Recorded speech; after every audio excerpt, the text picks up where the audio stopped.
and we're going to talk now about a side of Barack Obama that I think possibly you may not have come across before. I certainly haven't. He apparently writes poetry. With me in the studio is Professor James Fitzmaurice. He is going to be giving a talk in Larnaca tomorrow at the Cornaro Institute called Walking on Figs, Barack Obama as a Young Writer in Literary LA. He's with me in the studio. James, thanks for coming in. You'll tell me when you want me to read this poem you've just chucked in front of me, which I did that. I'm guilty. I decided that I would play a little trick on our hostess tonight and asked her to read some poetry by Barack Obama. Now, the particular poem that I asked her to read doesn't have much to do with literary LA, but it is the sort of thing that showed how interested he was in T.S. Eliot. And we know that because recently love letters to a girlfriend have come out in which he compares her to T.S. Eliot. So he compares his girlfriend to T.S. Eliot? Oh, yeah. He thinks that she has a mind like T.S. Eliot. Now, I don't know if this is Barack Obama maybe being especially charming, shall we say. Actually, I think she was extremely smart, so he's probably right. So, shall I read it now? Yes, please. To read it now. Okay. So, underground. Underwater grottos, caverns filled with apes that eat figs. Stepping on the figs that the apes eat, they crunch. The apes howl, bare their fangs, dance, tumble in the rushing water, musty, wet pelts glistening in the blue.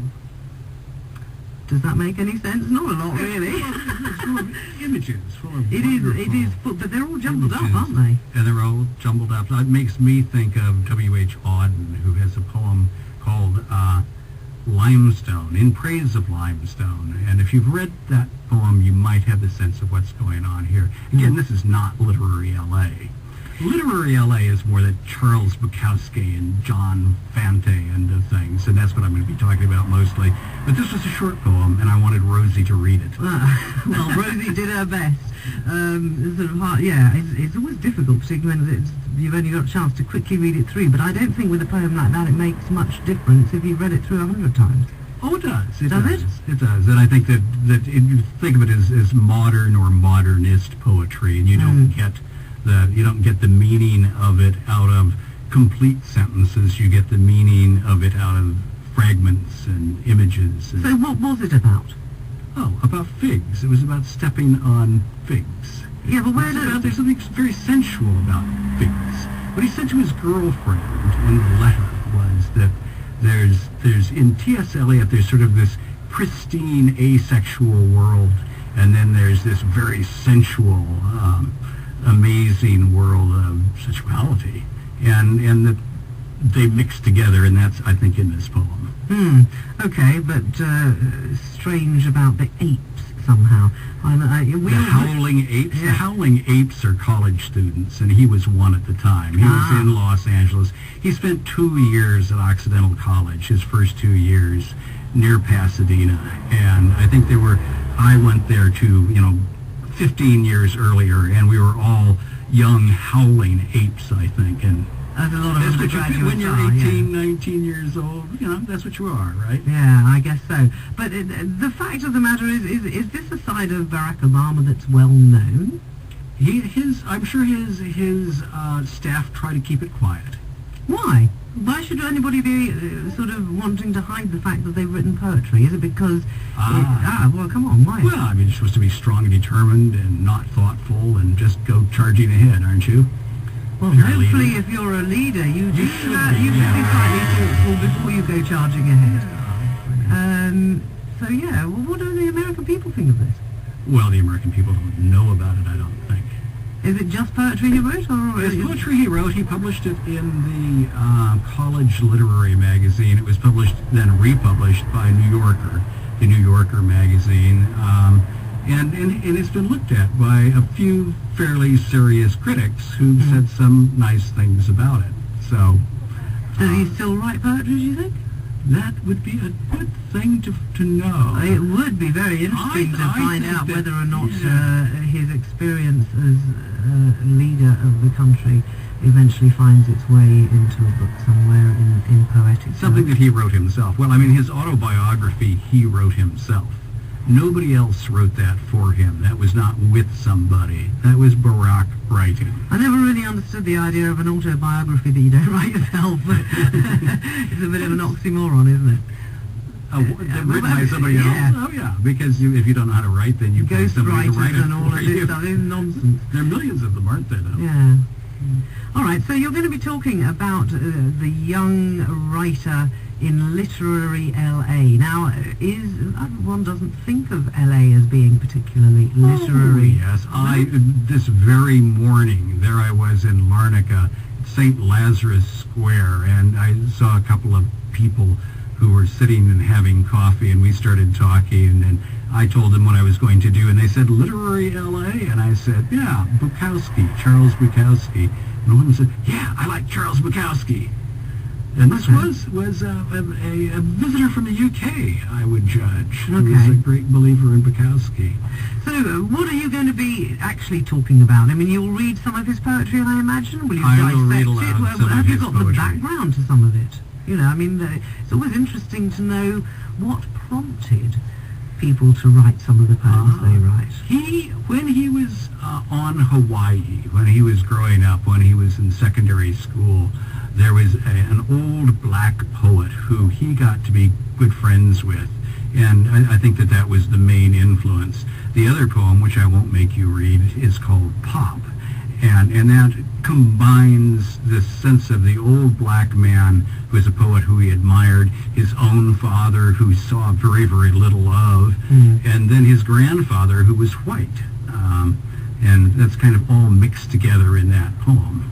Yeah, does all of that come through, not just in his poetry, but I mean, I presume, right bang smack in the last few days before the election? I mean, how does all of this pan out to the average person in America, that mixture that you just spoke about? I'm not sure. I mean, what can we say about the character of Barack Obama as a guy who writes poetry? Is that the question? Well, no, I mean, having a white grandfather, a father that he didn't particularly gel with and so on. Well, I think that he sought out his father. He would have loved to have known his father, but his father was not around. Yeah. And what he was left with was his white grandfather and the black poet, the older man. And those two guys were tremendously, they formed him as a person, as a man who grew up white and grew up black at the same time. Which is a pretty difficult thing to do. Do you think that has in any way impacted on the way he expresses himself in his poetry? Yeah, I mean, he's thoughtful. He's reflective. He doesn't, he thinks before he talks. He thinks before he acts. I think he thinks about himself. I think he's self-reflective as a person. I guess that you're inevitably going to be that if you've had that sort of an upbringing. But not all American presidents have been that. There's some who are pretty quick to, kind of grab the gun and go out and do what needs to be done without thinking about it. So, I don't think that has been him. Okay. James, you're no longer in the States. You currently are in Sheffield in the UK. Tell us a little bit about what you're doing there with your online master's degree. I have an online MA in English. I am retired. I taught in Arizona for 37 years, Shakespeare and whatnot, retired, and I work for the University of Sheffield, now 0.2 and 20%, and I teach online. I've got about 30 students, and I've got about 4 of us who are teaching classes, and we just graduated. We will graduate in February 10, so I'm very happy. One on Cyprus. My friend Jim Georgiades, this is a shout out to you, Jim. I hope all is good with you. You're a brand new MA in February, living in Paphos. Okay. But, also in the United Arab Emirates and Spain and Switzerland and all that. So distance learning, anyway, is taking off in a sense that it does mean people can continue with their lives and still get themselves educated. You can. I mean, you've got the kids, you've got, the life, you've got elderly mother and father, that sort of thing, and you want to do an MA, you can do an MA with us. Well, you're going to be taking questions, so anybody who wants to know more about Barack Obama's fairly unknown career as a poet. Until now. Yeah, it's going to be very well known after tomorrow at the Cornaro Institute, and I'm sure that a lot of people go along. It starts at 4:30 in the afternoon, is that right? It does indeed. And you'll talk for what? An hour or so? A bit less? Probably.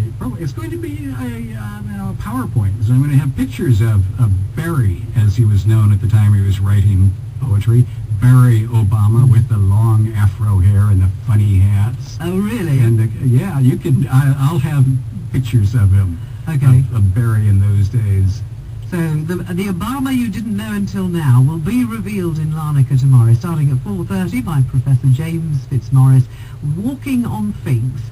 Yes, they do crunch. Actually, they don't. They squelch. And if you've ever had a fig tree here and you don't pick them, you'll know that it's an absolute gungy mess when you get your shoes back towards the house. Barack Obama as a young writer in literary LA. It's been a pleasure talking to you, James. Thanks very much for joining me. Thanks for having me on.